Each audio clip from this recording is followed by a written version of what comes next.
Good day, everybody. Welcome to today's video. Today's video, if you're ever doing any type of project, doing a custom engine swap or anything, one thing you probably might run into is when it comes to the power steering hoses. In order to get a custom power steering hose made, it could cost you a small fortune, but I'm going to show you a quick alternative method to get you back on the road without costing you a fortune.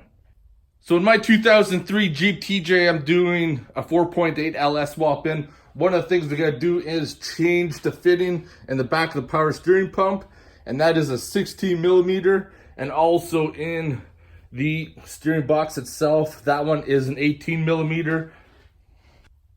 So on the table here, I picked up some parts. This is the 18 millimeter to number 6AN fitting. And this is the one for the back of the power steering pump. This is a 16 millimeter to 6AN.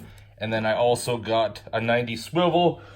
If you've ever tried to install a hose that's got a double 90 fitting, unless it's crimped in the exact spot it's supposed to be, it's gonna be damn near impossible to install. So that's why we got the swivel fitting, so we can swivel it and adjust it to wherever we want. So I'm gonna quickly install it so you guys can see. So in a nutshell, that's basically how it's gonna look. It'll be cleaned up once the project gets closer to finish. As you can see, hopefully I'll try to get around into the back there. So you can see the fitting in the back of the power steering pump. Can't really get in there. There we go, fitting in the back of the power steering pump. 90s around.